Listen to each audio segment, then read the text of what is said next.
I'm so sorry. I am late. Traffic was crazy. Don't worry about it. Better late than never. ఈరోజు మనం ఒక మంచి positive idiom నేర్చుకోబోతున్నాం. ఇది ఆలస్యం గురించి, కానీ మనందరికీ ఎంతో స్ఫూర్తినిస్తుంది. అందరికీ నమస్కారం. ఎంఎన్బి ఇంగ్లీష్ లెసన్స్లో డే 40 అంటే 40వ రోజు క్లాస్కి మీకు స్వాగతం. మనలో చాలామందికి అప్పుడప్పుడు అనిపిస్తూ ఉంటుంది కదా, అయ్యో ఇది మొదలుపెట్టడానికి చాలా లేటైపోయిందే అని. మీకెప్పుడైనా అలా అనిపించిందా? సరే, సరిగ్గా అలాంటి ఫీలింగ్ వచ్చినప్పుడు మనకు మనమే చెప్పుకోవడానికి ఒక పర్ఫెక్ట్ సమాధానముంది. అదే ఈరోజు మనం నేర్చుకోబోతున్నాం. ఆ ఇడియం ఏంటంటే better late than never. For example, ఎవరైనా లేట్గా వస్తే యు ఆర్ లేట్ అన్నామనుకోండి, దానికి వాళ్ళు well better late than ever అని చెప్పొచ్చు. అంటే అస్సలు రాకుండా ఉండటం కంటే లేటుగా రావడమే మేలు కదా అన్నట్టు. ఓకే, ఇప్పుడు దీని అసలైన అర్థమేంటి? అసలు ఈ మాట ఎప్పుడు, ఎలా పుట్టింది, ఆ కథేంటో ఒకసారి చూసేద్దాం. ఇంగ్లీష్లో దీని మీనింగ్ చాలా సింపుల్ అండ్ క్లియర్.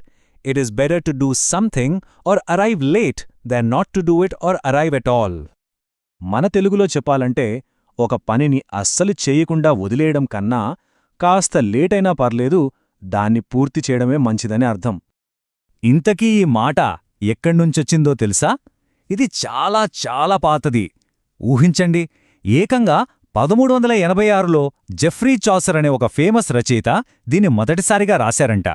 అంటే చూడండి, దాదాపు 600 ఏళ్లకు పైగా ఈ ఒక్క మాట ఎంతో మందికి స్ఫూర్తినిస్తూనే ఉంది. దాని పవరేంటో అర్థం చేసుకోవచ్చు. సరే, ఇప్పుడు మన డైలీ లైఫ్లో దీన్ని ఎలా వాడొచ్చో చూద్దాం. దీనికోసం కొన్ని ప్రాక్టికల్ ఎగ్జాంపుల్స్ తీసుకుందాం. రెడీ కదా? First example, I started exercising at 40. Better late than never. అంటే నేను 40 ఏళ్ల వయసులో ఎక్సర్సైజ్ స్టార్ట్ చేశాను. ఏమో లేటయిందేమో, కానీ అస్సలు చేయకుండా ఉండటం కంటే ఇప్పుడైనా మొదలుపెట్టాను కదా అని పాజిటివ్గా చెప్పుకోవడం అన్నమాట. నెక్స్ట్ ఎగ్జాంపుల్ చూడండి. She finally apologised after a year. Well, better late than never. దీని అర్థమేంటంటే, ఆమె తప్పు చేసిన సంవత్సరం తర్వాత సారీ చెప్పింది. పర్లేదు, చాలా లేట్ అయింది, కానీ చెప్పింది కదా, అదే చాలు అని అనుకునే సందర్భం ఇది. ఇక మూడోది, ఇది మనలో చాలామంది ఫేస్ చేసుంటాం. The bus arrived 2 hours late but better late than never.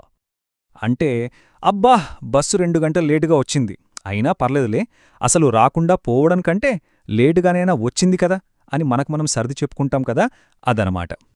Right, ఇప్పుడు మన ప్రాక్టీస్ టైం. ఇప్పుడు మీ వంతు, ఉత్సాహంగా ఇందులో పాల్గొనండి. పదండి, దీని సరిగ్గా ఎలా పలకాలో నేర్చుకుందాం. నేను చెప్పిన తర్వాత మీరు కూడా రిపీట్ చేయండి.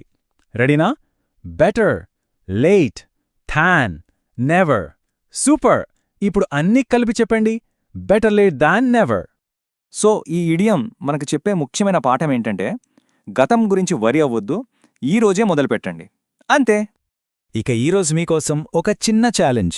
మీరు ఇలా లేట్గా మొదలుపెట్టిన పని ఏదైనా ఉందా? అది ఇంగ్లీష్ నేర్చుకోవడమా, లేదా వంట చేయడమా, ఏదైనా సరే.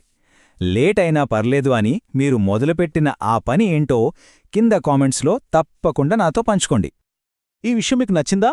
అయితే మరి వెంటనే ఒక లైక్ కొట్టండి, మీ ఫ్రెండ్స్తో షేర్ చేసుకోండి. ఇంకా సబ్స్క్రైబ్ చేసుకోలేదా? ఏం పర్లేదు, ఇప్పుడే చేసుకోండి. ఎందుకంటే ఇట్స్ నెవర్ టూ లేట్. మళ్ళీ రేపు డే 41లో కలుద్దాం. Thank you.